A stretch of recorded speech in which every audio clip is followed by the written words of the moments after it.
माननीय वामन मिश्राम साहब, डीजीपी साहब, चौधरी विकास पटेल सर, चांद मोहम्मद सर और हमारे सभी मंचासीन अतिथि और सभी साथियों को जय मूल निवासी, जय छात्रम, नमो बुद्धाय।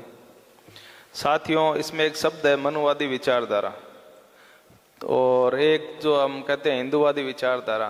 तो हमारे क्या है, ज़्यादातर लोग क्षत्रियों को भी वो मनुवादी समझते हैं या उन्हें हिंदू समझते हैं। तो पहले भी हमारे कई साथी बता चुके हैं, मिश्राम साहब भी बता चुके हैं कि जो क्षत्रिय है वो हिंदू नहीं है, क्योंकि इसके पीछे भी जो उन्होंने आज तक काम किए हैं उसी आधार पर कहा जा सकता है। जैसे हम राजस्थान में देखते हैं कि जितने भी रियासतें थी पहले, ब्रिटिश इंडिया अलग है, जो आज के भारत के 100 या 150 जिले होंगे जिसे हम ब्रिटिश इंडिया कहते हैं, जो 1947 में अंग्रेजों से सीधा ब्राह्मणों के नियंत्रण में चला गया था। उसके अलावा जो 600 जिले हैं उसमें हमारे जितने भी राजा महाराजा थे, वो भले क्षत्रिय हो, ओबीसी के, SC ST हो, माइनॉरिटी के हो, नवाब हो, उनका योगदान है। जो अभी जो लोग कहते हैं कि मुसलमानों को भारत से चले जाना चाहिए, तो वो सिर्फ ब्रिटिश इंडिया जहाँ मनुवादी थे वहीं दंगे हुए थे, बाकी जगह दंगे भी नहीं हुए, क्योंकि वो सामंतवाद जिसे ये बदनाम करते हैं या ठाकुर शब्द पे आरोप लगाते हैं, तो वो मीडिया उन्हीं लोगों का है, मनुवादियों का, या फिल्म इंडस्ट्री भी उन्हीं की है, जो जिहाद सब जैसे सत्य और न्याय के लिए अपना सब कुछ बलिदान कर देना, तो बदनाम वही लोग कर रहे हैं। इसमें एक शब्द वो भी है, दोस्त और दुश्मन को पहचानना। अभी साहब ने अप्रैल में यात्रा की थी राजस्थान में, तो ये विषय भी रखा था अभी ठाकुर और सामंत जो गौतम बुद्ध से रिलेटेड है, पाली भाषा के शब्द हैं, तो उन्हें बदनाम क्यों किया जा रहा है?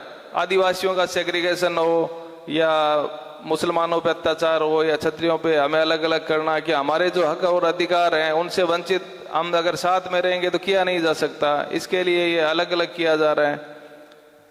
तो हक अधिकारों से, जैसे ये 47 के बाद में जो दंगे हुए थे वो ब्रिटिश इंडिया के अंदर ही हुए थे।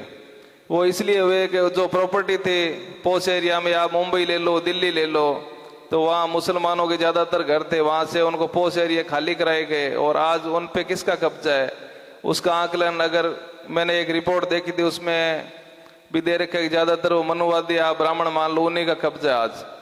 तो ये जितने भी मनुवादी लोग हैं ब्राह्मण मान लो, तो दुबई उसका विरोध नहीं करते हैं कभी भी, सऊदी अरब का, उनके साथ तो बिजनेस कर रहे हैं, वो भी तो मुसलमान है। लेकिन आप लोगों से, इसलिए आपके पास अब कुछ है नहीं, ठीक होता तो नहीं करते होता तो हमारे मुख्तार अब्बास नकवी साहब की तरह दामाद बना लेते, तो अभी है नहीं तो साथियों, हमारे लोगों में क्या है, ज्यादातर ये भ्रम की स्थिति बनी हुई है कि क्षत्रिय भी हिंदू है या मनुवादी है। मैंने पहले भी कहा था, अभी महाराजा जयचंद का वंशज, तो इसलिए नहीं कहा था कि मुझे उनके जो काम किए हैं, मैंने सोचा आप लोग भी उनको गालियां देते होंगे, इसलिए कहा था अभी मैं उस विचारधारा का हूँ। और मुझे गर्व है कि मेरे पूर्वज सामंतवादी विचारधारा के थे, मनुवादी के नहीं थे। अगर मनुवादी के होते तो 47 में जहाँ भी क्षत्रिय रियासतें थी वहाँ भी दंगे होते, वहाँ दंगे नहीं हुए, वो लोग शांति से रह रहे थे। और जैसे जयपुर अभी पिंक सिटी जिसे कहा जाता है, तो उस समय जयपुर के प्रधानमंत्री 1947 से पहले थे मिर्जा इस्माइल, जो साउथ के थे, तो उन्होंने ये डिजाइन किया है पूरा, महाराजा सवाई जय सिंह जी द्वितीय के समय, तो उन्होंने पूरा ये डिजाइन किया था। आज का जो आप पिंक सिटी देख रहे हैं, 3 प्रधानमंत्री रहे हैं 47 से पहले। तो पहले भी क्या है, जैसे अलग अलग जो स्टेट थे, 19 रियासतें थी राजस्थान में, तो अलग अलग प्रधानमंत्री या महाराणा प्रताप को जो हिंदुआ सूरज आज कह रहे हैं मनुवादी लोग, तो उनके मनुवादियों के पूर्वज हुए थे राघव चेतन, तो उन्होंने गद्दारी की थी मेवाड़ के साथ, उनका नाम वो नहीं लेते।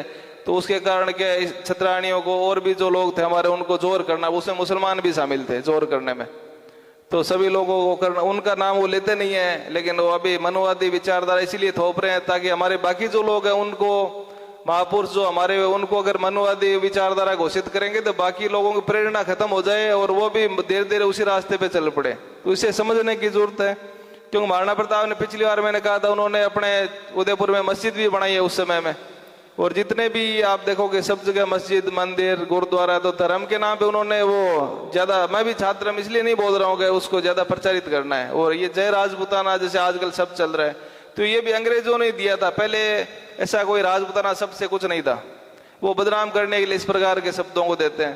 पहले मेवाड़, मारवाड़ वो क्षेत्र के हिसाब से हो सकता है, पर्टिकुलर किसी, मान लो कोई राठौड़ है तो राठौड़ के नाम, ऐसे रियासत कुछ नहीं थी, वो स्थान विशेष के नाम पे हो सकती है, और क्षत्रियों के नाम से भी कुछ नहीं था ऐसा। वो राजा सभी के होते हैं। तो अभी ये बदनाम करने के लिए अलग अलग शब्द दे रहे हैं। जैसे अभी वो अपने ये जो महाराणा प्रताप वाला मुद्दा मैंने बताया, छत्रपति शिवाजी की, संभाजी की जिन्होंने हत्या की, वो कह रहे हैं कि वो हम छत्रपति शिवाजी का हिंदवी स्वराज्य लाना चाह रहे हैं। तो उनकी सेना में तो 70% या 30% जो भी परसेंटेज था, मुसलमान काफी थे, अंगरक्षक भी उनके थे। तो अंगरक्षक तो आपको नहीं बना रहे, लेकिन नकवी साहब को बना रखा है अभी। साथियों, अभी हमें मतलब ऐसे जैसे लोग हमारे फील करते हैं ना, इन भावना की जरूरत नहीं है, क्योंकि काफी नवाबों का भी इस बार जो बना है उसमें योगदान है। तो उस समय राजा भले कोई हो, लेकिन हम सब लोग सेना में होते ही थे, हर प्रकार का हमारा योगदान होता था।